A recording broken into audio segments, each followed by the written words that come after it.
In this lesson, we explore combinations. A combination, this is our definition. A combination is a distinct group or set of objects without regard to their arrangement. That's different than a permutation, where arrangement matters in a permutation. For a combination, arrangement does not matter. Let's look at this example to kind of draw the comparison between a permutation and a combination. A club has 5 members. They are named Tim, Carla, Oscar, David, and Malcolm. Determine whether the description given below regarding a selection involving these members describes a permutation or combination. The club will select a president and a treasurer. Now, for this first one, order matters because if we select, Carla for president and David for treasurer, that's different from selecting David for president and Carla for treasurer, right? So the order in which the selection is made is important. So therefore, this first description here, the first one, describes a permutation. But that's different than the second one, which says of these 5 club members, 2 of them will be attending a club meeting together. For example, if they select Oscar and then they select Malcolm to go to the meeting, that's not going to be any different if they select Malcolm and then they select Oscar, right? So it would be the same, right? The same 2 people are going to the meeting. So here, the order in which they select these 2 people doesn't matter. So this is a combination. Now, in a previous lesson, we talked about this notation. Let me get it on the board for us. This notation here. Remember, this notation means the number of permutations of n number of items when r items are selected, right? Well, we have similar notation here for combinations. So this notation here, there we go, means the number of combinations when r items are selected from n total distinct items. So remember, this n here remembers how many total distinct items you have, and this represents the number of items being selected. So this notation is going to give you how many combinations can be made.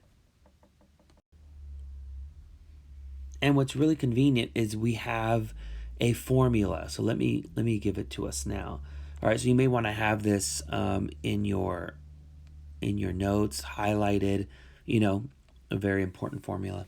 This is our combination formula. The number of combinations possible when r number of objects are selected from n total objects is given by n factorial.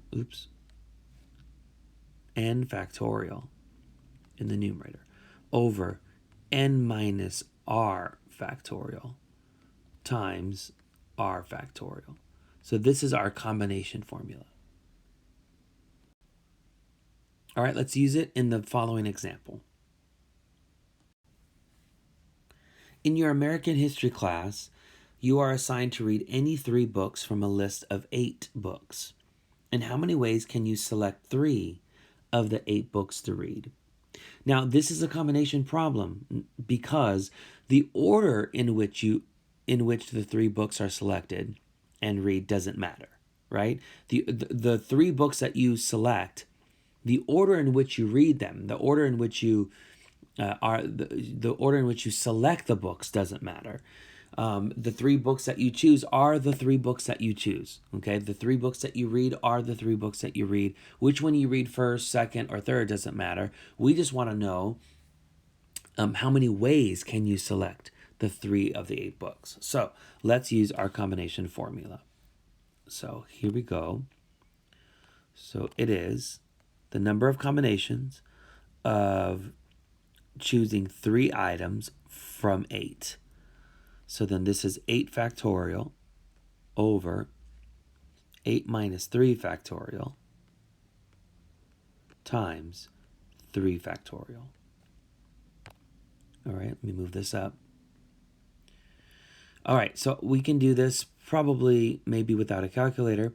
So then this is 8 factorial is 8 factorial over 5 factorial times 3 factorial. All right, so I'm going to simplify the numerator as 8 times 7 times 6 times 5 times 4 times 3 times 2 times 1. The denominator is 5 times 4 times 3 times 2 times 1. That's 5 factorial.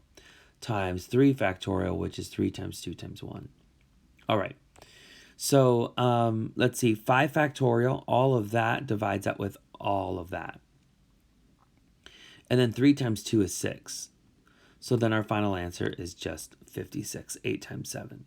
There are 56 different ways to select 3 of the 8 books to read. Isaac is the faculty advisor for a club at a college. For an upcoming club tournament, Isaac selects a team of 4 players from 6 eligible students. How many different teams of 4 players are possible? Okay, in this problem here, order in which the team members are selected doesn't matter.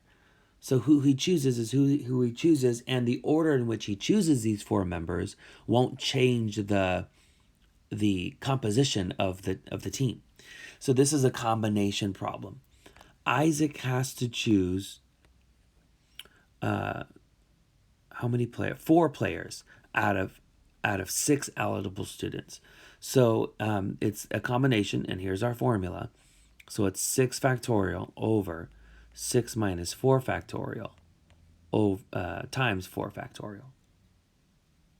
So then this is 6 factorial over 2 factorial times 4 factorial, which is equal to, of course, 6 factorial, 6 times 5 times 4 factorial. Notice I stopped at 4 factorial.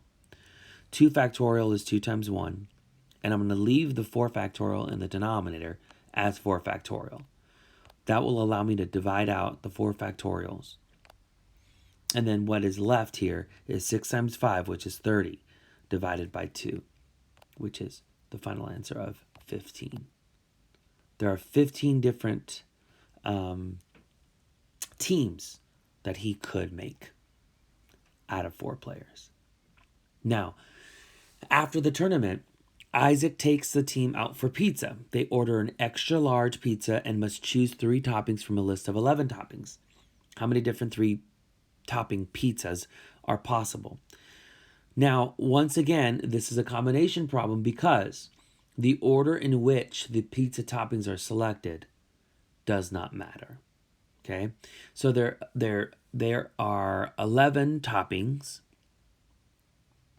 and they must choose 3, right? So let me get this on the board here.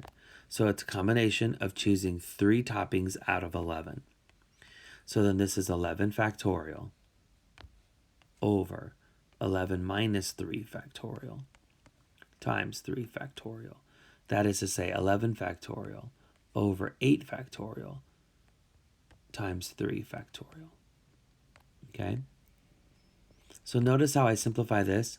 I'm going to rewrite the numerator as 11 times 10 times 9 times, stop right there, 8 factorial. And I'm going to leave the 8 factorial in the denominator as 8 factorial. I will expand 3 factorial though. The 8 factorials divide out. 3 divides into 9 3 times. 2 divides into 10 5 times.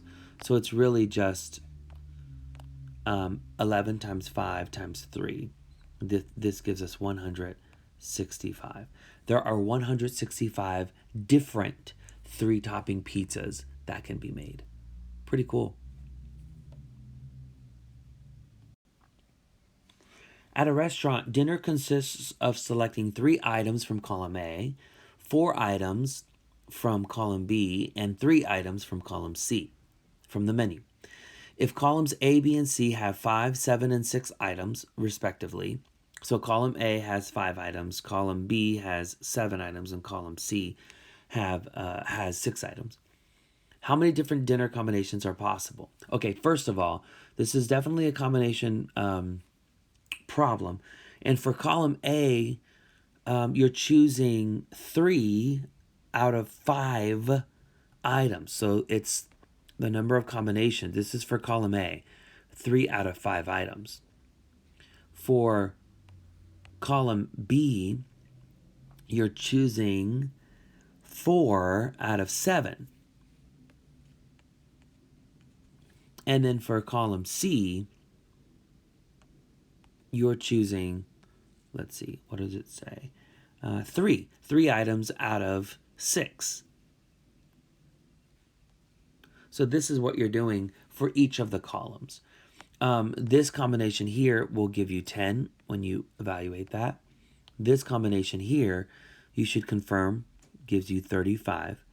And this combination here gives you, which you should confirm, 20.